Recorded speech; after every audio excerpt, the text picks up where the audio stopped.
Hello and welcome to Off the Charts, another episode of a Wednesday album analysis and review, but this time it's not generated from you, the viewer. It's one of the 2025 releases that, this year I said I'm going to do a little 2 week after release review of new releases. So before we start off, cheers to you all. If you do like this type of content, please like and subscribe. Tell your friends. Hit the little thumbs up and little bell to be notified when I publish new content like this. Now, today I'll be doing like I said, a 2 week. So a 2 week review means, like I said, I've had the album 2 weeks, and I'll do a little review here. I've done one for Thunder Mother, Night Flight Orchestra so far. Is that it? There will be Helicopters also coming soon, but once I got the Wildhearts in the mail, I've been listening to this one. So anyway, so here's the album. Satanic Rites of the Wildhearts. So this is the album right here. A ritual red vinyl, 10 brand new songs, blah, blah, blah. Contains swearing, including the K word, but there's nothing about Satan. Like, I don't know, I don't understand the album title there. But yeah, this is the album. So Satanic Rites of the Wildhearts. I'll just show you the inside. So the vinyl comes into this and this, and of course I have the. So what's weird is it doesn't say side A or B. Side A is Solve, and side B is Coagula. I honestly didn't bother checking what it meant, but if you guys know, let me know. Here are the lyrics, handwritten by Ginger, and here's a picture of Ginger right here. Now, before we start, so the Wildhearts, again, if you follow this channel, you must know by now that I really love the Wildhearts, and their latest, or their last album before this one, was a 21st Century Love Songs, which I thought was okay. It wasn't bad, it wasn't great, but because of this album, I've started to re-listen to the old ones, and it's 21st Century Love Songs. It's actually starting to, but anyway. But something happened after that album or tour, whatever, really short tour, where CJ Wildheart, Danny McCormack, and Rich Battersby no longer in the band. Something happened. I don't know what. Didn't really inquire as to what happened, but it's basically Ginger now with three new-ish musicians. Now, actually, I'll get to yeah. So now you've got Ginger Wildheart on vocals and guitars. John Poole, so you guys probably know him as Random John Poole. He's done lots of solo Ginger Wildheart stuff. Ben Marsden on guitars, Kavis Torabi on guitars, and Dudge on drums. Like, I don't really know who these people are. These lyrics are. There's a lot of guest musicians on this here, by the way. I don't know if you can see. So, really clear, right? If you look at this here, like, it's hard to see here, but it's almost out of focus a little bit. Like,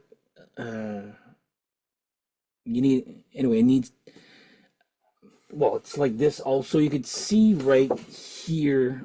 I'm looking at now on the screen, doesn't look like it, but there's some little. Anyway, I just find it to be out of focus, very tad. Okay, I mean, that's just being nitpicky there, but yeah, it's Ginger, basically himself with three new guys, basically. Now, for the album. So I was disappointed when, the three remaining members, I don't know if they got fired or they left or whatever, whatever. Now, I was bummed, but mind you, you should be used to it by now if you're a Wildhearts fan, because lineup changes are happening a lot with this band, like since their inception there. But you know what? I'm going to show you one thing that's actually pretty cool. So there's like a, not an Easter egg, but so this is their first album, Earth versus the Wildhearts, and Satanic Rites of the Wildhearts. So this is from 1993. Now, this is ginger in some sort of oil, or I don't know what the hell's going on. This one is ginger in milk, whatever. Now, I don't know if you notice here, there's some cool Easter eggs here, actually. So you can see some barbed wire on his face right here. And on this one, you can actually see where the barbed wire, like there's scars as to where the barbed wire was. Now, there's a scorpion right here. Sorry, Keith. There's your scorpion again right there. There's some sort of bug right there. There's that bug. Anyway, it's like a lot of, this is probably not really important to the, and of course they were using the same logo right here in font. So that's cool. Anyway, now for the songs. And there are some doozy songs here. I'm gonna say this. This is an album that requires your full undivided attention. If you're doing something, like the first couple of listens, I was like, I was doing something, the dishes or supper or whatever, and I was like, it's good, nothing like. But then it's when you just gotta sit down, and just listen to the songs and the whole album. And that makes such a big difference here. Now, first off, we have Eventually, which is, he does his, Wildhearts often, Ginger does like screamo type vocals on verses, but then like really heavy screamo verses. But then when it comes to the verse, it's very catchy and polished. Okay, that's kind of what this song is here. A little bit reminds me of a Ginger Wildhearts solo project. Mind you, this is basically Ginger alone with three new guys, so this could have been either a Wildhearts album or a Ginger Wildhearts solo album. But there's a lot of Wildheart-isms in this one here. So Eventually, great song, great catchy chorus, I'll say that. Then next up we have Scared of Glass, which has got some really cool riff changes again. And again, really pretty cool chorus again. So these are, like, I've heard, well, I'll get to that soon there. And next up, we have Troubadour Moon, which was the second video. Was it the second one? Yeah, it was a second one. Sorry. I feel a sneeze coming. Anyway, I did a reaction video for Troubadour Moon. Okay video, but man, the song has really, really grown on me. I feel it feels more like a solo Ginger Wildhearts song than a Wildhearts song. But man, it still friggin' works. Now, we have Fire in the Cheap Seats. This is as close as you'll get as a song that sounds like it came out of their album Endless Nameless. If you know, you know. Okay, very industrial-ish at times, not all the time. There,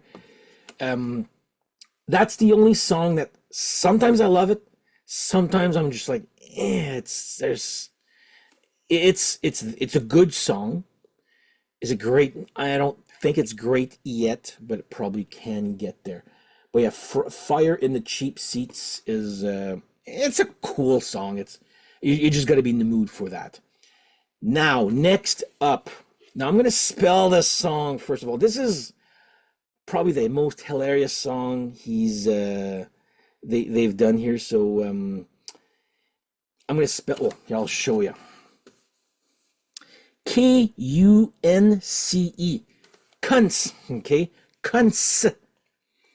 Now, say it in your head, and then you'll be like, oh, okay. It's one of the swear words. Apparently, well, not apparently. I know for a fact it's the biggest insult you can tell a girl. You can call her a see you next Tuesday, you know.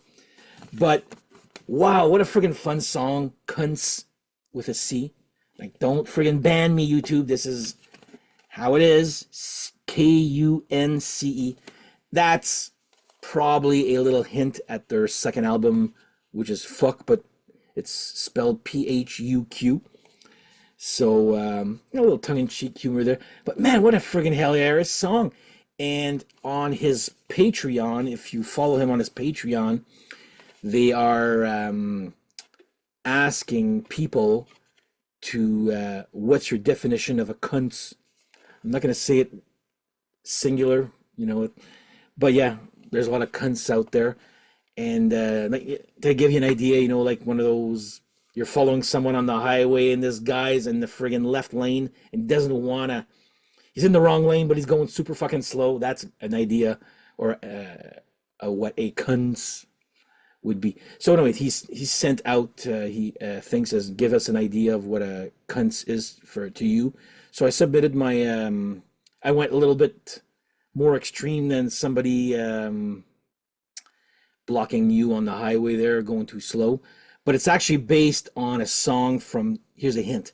It's based on one of the songs that he did on the last album from 21st Century Love Songs. That's my only hint. And we'll see if it's accepted in the video there. I'll make sure to, I probably can't do a reaction video. Like, well, we'll see. We'll see. But anyway, I submitted my entry for that. So yeah, Cunts, very funny song, great song too. And it's probably the one that sounds the most like the Wildhearts, by the way. So that's side A, or I guess side Solve. Next up, we have side Coagula.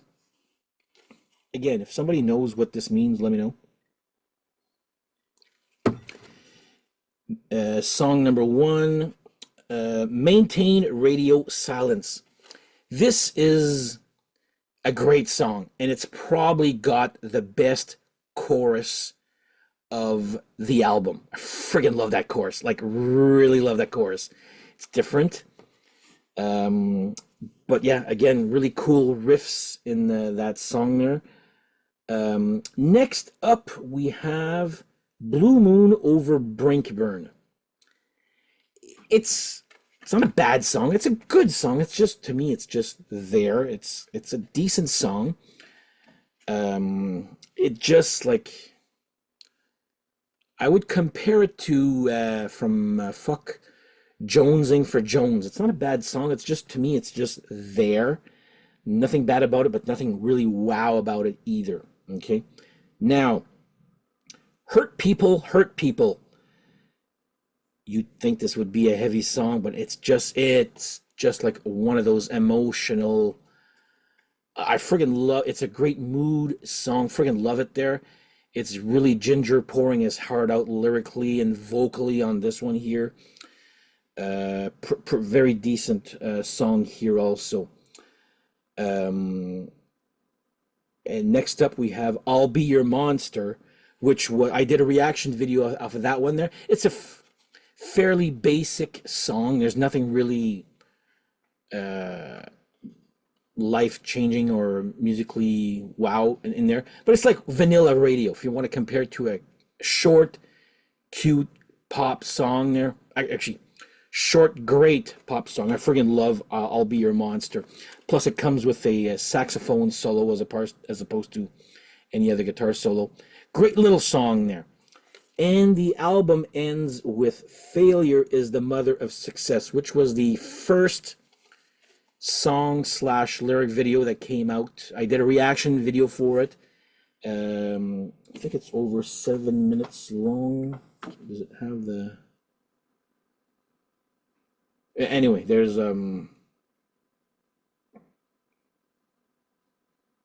yeah. Hey, one more. There's a cool thing there. So, anyway, um, yeah, failure is the mother of success is the long song. There's some really cool riff changes. I mean, it's nothing like rooting for the bad guy, obviously, or Sky Babies, but great song to end the album. Um, Even my dad's like, my God, he repeats himself a lot at the time, but it's at the end where he repeats the song over and over there. Oh, by the way, speaking of my dad, funny story is me explaining to him what the hell cunts means. That's a conversation I never thought I'd have with my dad, but here we are. But yeah, failure is the mother of success. Great way to end the album. Very progressive song, riff changes galore. Um, yeah, a great song. So that's the album right there. Now, I don't find it as good as Fuck, obviously. I'm not sure I'm putting this album. It's a great album. I do love it. Apart from one or two songs, like there's still great 8 great ones here anyway. Out of the 10, that's still very good there. It's like I said, I'm not sure if it sounds like a Ginger Wildheart solo album where he wants it to sound like the Wildhearts. I mean, you miss CJ's vocals or background vocals on this big time. There's something different. There's something missing, but again, I don't want to make it sound like it's a bad thing, you know? But yeah, very solid release, actually. I'm not one that's going to go put it like, this is my second favorite or fifth favorite or favorite album of the Wildhearts. Ask me in a year, okay? Like, to me, an album has to, you got to give it time, okay? That's how I see it there. But yeah, anyway, if you like the Wildhearts, this is actually a very great album here. So I strongly recommend this one here. But again, like I said at the beginning, it's one of those albums that you just gotta sit there and take it in, and then because there's a lot of intense stuff musically and lyrically also. But yeah, Satanic Rites of the Wildhearts. That is my little 2-week review off of this. Next Wednesday, we'll be back with some viewer suggestion album analysis, and there's a couple of doozies coming. I'm not saying what it is right now, but you'll be like, oh my God.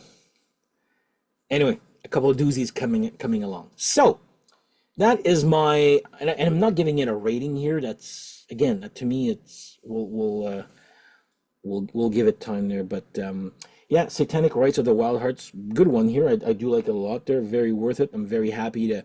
I've been listening to it like for when did it came out there? March 7th? I mean, I was sick last week too. I probably could have done this last week, but whatever. Anyway, good album. Let me know if you actually own this, heard it. What do you think of it? What do you think of it? So, anyway, on that note, there you go. So, that's the end of this episode. Now I could say, on that note, thank you guys for watching. Have yourselves a great whatever, and we shall see you guys next episode. Take care. Bye-bye.